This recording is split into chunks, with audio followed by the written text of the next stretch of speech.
வணக்கம். செல்வகுமாரின் மாலை வானிலை ஆய்வறிக்கை.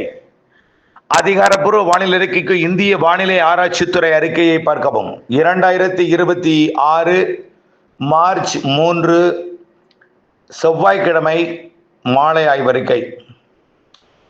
வெயிலை பொறுத்த வரைக்கும் கரூர் பரமத்தில் 37.5 டிகிரி செல்சியஸ் பதிவாயிருக்கு அதிகபட்சமா.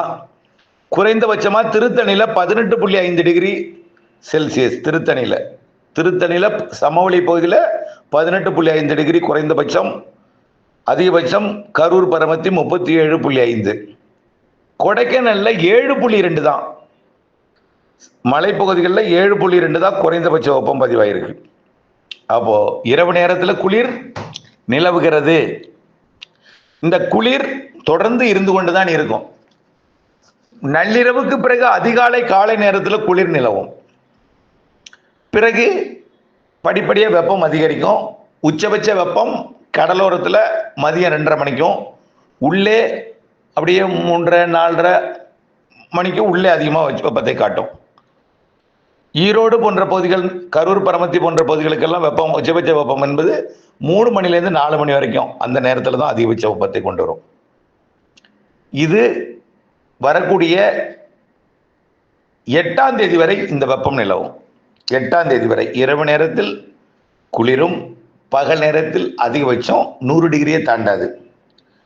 ஆனா நிறைய பேர் சொல்றீங்க, என்ன வெயில் இப்படி கொளுத்துது, இது மார்ச்ங்கிறதே மறந்துட்டீங்க.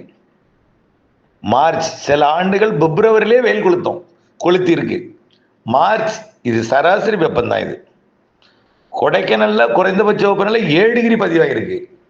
திருத்தணியில 18 டிகிரி குறைந்தபட்ச வெப்பநிலை பதிவாயிருக்கு. எல்லா மாவட்டங்களும் 22 23 குறைந்தபட்ச வெப்பநிலையா பதிவாயிருக்கு. எல்லா இடத்துக்கும் இதுக்கு மேல கிடையாது. குறைந்தபட்ச வெப்பநிலை அதிகபட்சமா 23 24க்கு மேல இல்லை. பெரும்பாலும் கடலோரம்னா 22 டிகிரி, உள்ளே 23 24 அப்படிதான் இருக்கு குறைந்தபட்ச வெப்பநிலை. இரவு நேரம் குளிர், பகல் நேரம். இது என்ன காரணம்? உயரழுத்தம். 24 மணி நேரம் உயரழுத்த காற்று இறங்கிட்டே இருக்கும்.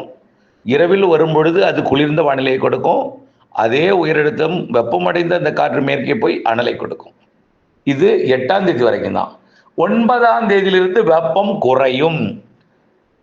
9ஆம் தேதியிலிருந்து கிழக்கு காற்று வரும். இந்திய வானிலை ஆய்வு நிறுவனமே நம்ம சொன்ன மாதிரியே சொல்லியிருக்காங்க. இன்னைக்கு இலங்கை அருகே காற்று சுழற்சி, புதிதாக ஒரு காற்று சுழற்சி நிலநடுக்கோட்டு இந்திய பெருங்கடலில், சுமத்ரா அருகே தென்கிழக்கு வங்கக்கடல் மற்றும் நிலநடுக்கோட்டு இந்திய பெருங்கடலில் இருப்பதாக அறிக்கையிலே வெளியிட்டாங்க. நாம ஏற்கனவே சொல்லியிருக்கிறோம். இந்திய வானிலை ஆய்வு நிறுவனம் அறிக்கையை பாருங்க, அந்த 2 சிஸ்டத்தையும் அவங்க போட்டிருக்காங்க. அடுத்ததாக 15ஆம் தேதிக்கு மேல ஒன்று வரும். ஓகேங்களா?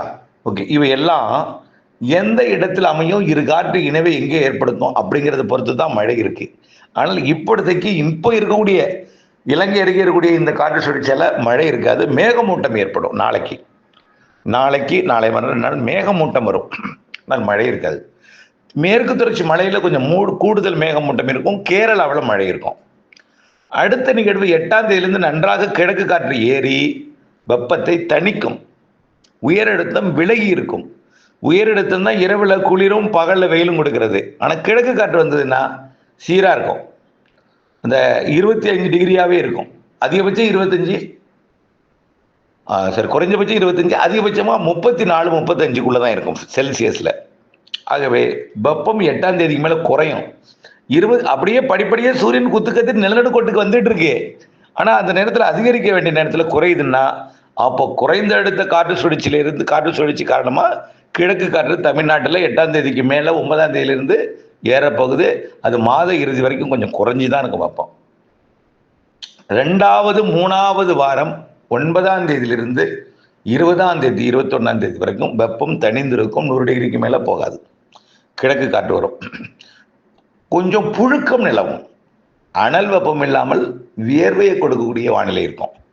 அனல் இருக்காது, சுடாத வெயில் அப்படி இருக்கும். இப்போ இருக்கிற வெப்பம் கொஞ்சம் கம்மியாக தான் ஆகும் 8ஆம் தேதிக்கு மேல, 9ஆம் தேதியிலேருந்து. ஆனால் கொஞ்சம் கூடுங்க. 6ஆம் தேதி 7ஆம் தேதி கொஞ்சம் கூடும். இன்னைக்கு இருக்கிற வெப்பத்தை விட நாளை கொஞ்சம் கூடும். 4ஆம் தேதியை விட 5 6 7 கொஞ்சம் கூடி இருக்கும் வெப்பம். இப்போ 100 டிகிரி நெருக்கமாக வந்திருக்கு. அப்போ 100 டிகிரியை தொடும். கரூர் பரமத்தி ஈரோடும் 100 டிகிரி நெருக்கமாக வந்திருக்கு. 100 டிகிரியை தொடும். 100 டிகிரி தாண்டாது. ஒருவேளை போனால் 100 டிகிரி புள்ளி 100.1 1 டிகிரி ஃபாரன்ஹீட் 2.2 அப்படி வரும், அவ்வளோதான் வரும். பெருசாக போயிடாது. 101 102 போயிடாது. பிறகு திடீரென்று 9ஆம் தேதியிலிருந்து குறைய தொடங்கும். அது காரணம் கிழக்கு காற்று வருகை. அது மழைப்பொழிவு எங்கே கொடுக்கணும் பார்த்தீங்கன்னா, மேற்கு மாவட்டங்கள், மேற்கு தொடர்ச்சி மலைப்பகுதிகள், மேற்கு மாவட்டங்கள், குறிப்பாக தென் மாவட்ட மேற்கு தொடர்ச்சி மலைப்பகுதிகளுக்கு மழை வாய்ப்பு இருக்கு. எப்போ 9ஆம் தேதிக்கு மேல தென் மாவட்ட மேற்கு தொடர்ச்சி மலை கேரளாவுக்கு கண்டிப்பா உண்டு. இதுல 12ஆம் தேதி 13ஆம் தேதிக்கு மேல கேரளாவுக்கு கனமழையே இருக்கு, கர்நாடகாவுக்கும் கனமழை இருக்கு. 12ஆம் தேதி 13ஆம் தேதி 14 மேற்கு தொடர்ச்சி மலையில 12 13 14 கொஞ்சம் நல்ல மழையே தெரியுது. தென் மாவட்ட மேற்கு தொடர்ச்சி மலையிலையும் 10 11க்கு மேல கொஞ்சம் நல்ல மழையே தெரியுது. 20ஆம் தேதிக்குள் நல்ல மழை பொழிவை திரும்ப திரும்ப எல்லா இடத்துக்கும் கொடுத்துட்டே இருக்கும். 9லிருந்து வானிலையில மாற்றம், 9லிருந்து 20 வரைக்கும் நம்ம ஏற்கனவே சொல்லியிருக்கோம். அது டெல்டாவிற்கெல்லாம் கொடுக்குமா, கடலோர மாவட்டங்களுக்கு கொடுக்குமா, அல்ல மேகமூட்டத்தை மட்டும் கொடுக்குமா, இவெல்லாம் ஆய்வில் இருக்கு. கண்டிப்பா வெப்பம் தணிஞ்சிருக்கும், மேகமூட்ட வானிலை, மழை வருவது போன்ற வானிலை, மழை சாரல் தூறலுக்கெல்லாம் வாய்ப்பு இருக்கு. அதை நாம வரக்கூடிய நாட்கள்ல உறுதிப்படுத்தலாம். ஆனால் நிகழ்வு இருக்கு. நிகழ்வு எங்கே மழை தரும், மேற்கு தொடர்ச்சி மலைக்கும் கேரளாவிற்கும் உறுதியாக தெரியுது. எப்போ 10ஆம் தேதிக்கு 9ஆம் தேதிக்கு மேல, 9ஆம் தேதியிலிருந்து வச்சுக்கலாம், அது கொஞ்சம் கொஞ்சமா அதிகரிக்கும். நல்ல மழைன்னா 12 13 14 15 தேதியில கேரளாவுக்கும் மேற்கு தொடர்ச்சி மலைக்கு நல்ல மழை தெரியுது. ஆனா ஒதுக்கி தான், எல்லாருக்கும் ஒரே மாதிரியே இருக்காது. இப்போ கடந்த சில நாட்களுக்கு முன்பு கொடுத்ததை விட கொஞ்சம் கூடுதலாக இருக்கலாம் கேரளாவுக்கு, மேற்கு தொடர்ச்சி மலைக்கு. புரியுங்களா? ஆனா நம்ம 2வது வருது பாருங்க ஒரு நிகழ்வு, அதாவது 14க்கு மேல் 14லிருந்து 20க்குள் அது கொஞ்சம் வலுவான மழைப்பொழிவை தரும். அவையெல்லாம் இன்னமும் நம்ம கடல் பகுதிக்கே வரல, அதெல்லாம் தென்சின கடற்பகுதியில் இருக்கு. இப்போ அது வந்த பிறகுதான் எல்லாமே ஒரு உறுதி செய்யப்படும். கண்டிப்பா மழை இருக்கு. ஆனா தூறலா, நனைக்கு மழையா, ஒதுக்கி தான் கண்டிப்பா பரவலா இருக்காது. ஏன்னா கோடை மழை, இந்த கோடை நேரத்தில் இந்த நிகழ்வெல்லாம் ஒரு வழக்கத்திற்கு மாறானது தான். இந்த மாதிரி நிகழ்வு வர்றது வழக்கத்துக்கு மாறானது தான். சாரல் தூறலை கொடுக்குமா, நனைக்கும் மழை பொழிவை கொடுக்குமா, இவையெல்லாம் நம்ம மேற்கு தொடர்ச்சி மலைக்கு கண்டிப்பாக மழை இருக்கு 12லேருந்து 20க்குள்ள. அதே போல் மாத இறுதிலையும் அந்த நிகழ்வு தெரியுதுங்க. மார்ச் இறுதிலையும், மார்ச் இறுதி வாரம் 4வது வாரம் மழை இருக்கு.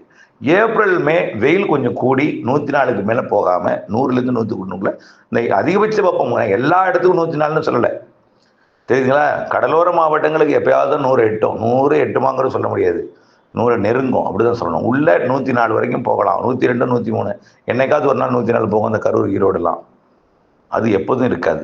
இடையில திடீர்னு மழைக்கும் சாதகம் இருக்கு, நிகழ்வு இருக்கு. மாதத்துக்கு ஒரு 3-4 நாள் மழை இருக்கு, ஏப்ரல்லையும் இருக்கு, மேலையும் இருக்கு. அதை நம்ம ஏற்கனவே திரும்ப திரும்ப சொல்லிட்டு வரக்கூடிய ஒரே தகவல் தான். இப்போ உங்களுக்கு என்ன தேவை?